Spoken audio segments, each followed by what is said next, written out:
All right, ladies and gents, welcome to today's video. My name is Taylor Bentrud, and we're going to talk about how to use Zapier for your agency to help you automate some things and create more powerful systems that run much more effectively so that you can scale your agency quicker. Okay, so we've used Zapier before. I made a video about talking about our client onboarding automation, which you can check out if you want. But primarily, I want to tell you about how you can use Zapier in its most basic form, which I think is the most benefit comes out of it. And the way I can explain this is simply by looking at this whiteboard. And the nature of an agency is very people-oriented. And what you have when you have lots of people is information being passed from one person to another. And so this little guy here is passing the baton of information here, this little red thing, to this person here. And oftentimes a lot of pieces of information gets dropped and it falls through the cracks, which is this little lightning bolt looking thing here. And Zapier helps you just build a very solid foundation so that you can pass information perfectly between people and nothing falls between the cracks. And so what does this actually look like in practicality? So what kind of Zap would you use to help you prevent communication falling through the cracks and this creating chaos? Well, one example is the client onboarding automation, which I'll just touch on briefly. Essentially, when a client signs a contract, we will get notified in Slack. So the moment a client signs a contract, we get notified. It's called PPC contract signed. And basically, you can see here it's hooked up to PandaDoc, which is the software we use for sending out our contracts to prospects or future clients. And then the moment they sign that and the contract is completed, a notification pops into Slack and it says, hey, this person completed the contract. Now you need to assign account executive and a virtual assistant to this account so we can begin working on it. Submit this onboarding survey to get this account rolling. And that leads us into the second automation. So that's kind of like one of the first triggers for the client onboarding automation. The second thing is, like I said, in that Slack message, it's going to say something along the lines of, fill out this survey. Well, that survey is the AEVA onboarding task assignment automation, which is basically just a survey that gets filled out by one of, it's usually Destiny or Alex, because usually they're the ones who's assigning the account executive to the new account.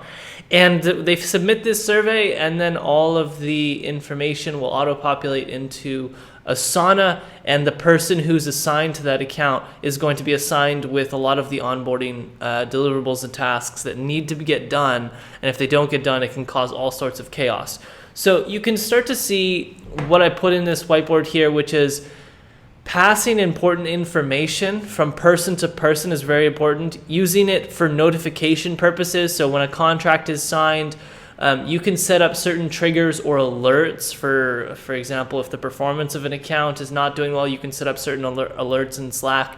But here's one of the most powerful use cases you can use Zapier for, and I just kind of explained it, but forms plus a project management tool.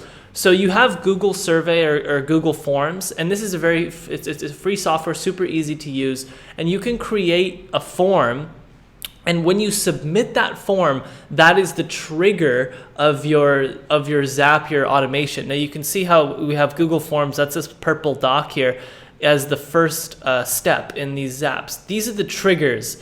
So for two of our Zaps here in the client onboarding automation, we have a form submission as a trigger, which activates it. And that's a fantastic tool to use. So you can use this for your salespeople when they are about to sign a deal, or they want to be able to write up a contract for a potential prospect, and they need to pass on the information to you. You can have them fill out a survey, and that survey will automatically then go into a Google Sheet database, and you can also pass the information to you directly in a Slack message. You can automate a lot, and it's very beautiful when you start to hook up forms with a project management tool like Asana to where you can do things like a client onboarding automation. Very easy, very simple. It's nothing complex. Another thing you can do is you can build out like a talent application board. So we have our talent pipeline is built within Asana. And so if I show you this, we have, let's say, recruiters talent pipeline. So whenever someone whenever a recruiter finds an ideal applicant that they think we would like as a good fit, they submit a Google form survey, and then that form survey auto-populates the information for that applicant into our Asana HR recruiters talent pipeline board. This is a Zap. It's a simple Zapier automation that does this. It's very straightforward, but it's extremely useful because, you know, prior to this, the information just lives in Slack and it gets lost, and there's all sorts of chaos and complexity that comes with lots of applicants coming in quickly and none of them are living anywhere for management's sake. So this is an easy Zap that's also, you know, highly effective. Moving leads data. So if you have like leads that come in through your website, people that submit a survey to work with you, obviously that information is probably going to be passed somewhere, right? You're probably going to put it into a CRM that you use, whether you use like Pipedrive or Soho or one of these softwares for sales pipeline. We also put it into ActiveCampaign, which is, I forget what kind of tool this is, our email marketing software that we use. So that leads information is stored into our email list.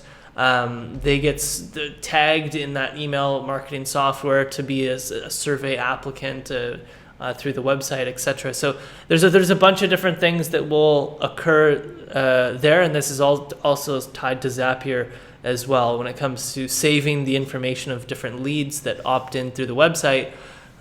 Very important. So there's many use cases for Zapier. I think the most important, most beneficial thing you can use it for is simply for passing information and preventing communication from falling between the cracks. Things that are basically like ball drops. People forget to do this because there's a lot of things going on in their mind, and there's just a lot of small details, and it's hard to remember all the small details, which is why it's good to utilize forms in a project management tool like Asana or something, so that you can have all this information live somewhere, and so that it's very easy for someone to remember what they need to do. You shouldn't have everybody depending on their brains. That's not ideal. There's too much information to remember. That's why you have tools like Asana, like Trello, like any of these tools, to help you take out what is in your head and put it onto the screen and make it live there, so you don't have to think about and remember everything you need to get done. Okay. So, ladies and gents, let me know your thoughts on the overall, structure of this video. I wanted to kind of give you the high level why I think Zapier is important and how you should use it. Not so much like, hey, here's these specific Zaps. If you want to see a specific Zap that I built and I actually showed myself in the process of building it, highly recommend you check out the client onboarding automation video that I made. It's actually a pretty popular video on the channel. And let me know your thoughts on this video in the comment section below. There's only one thing I ask of you: hit the subscribe button, ladies and gents, please. And thank you. If you really enjoyed this video, you can hit the like button as well. All right, much love, you guys. Hopefully you found this valuable. Ciao.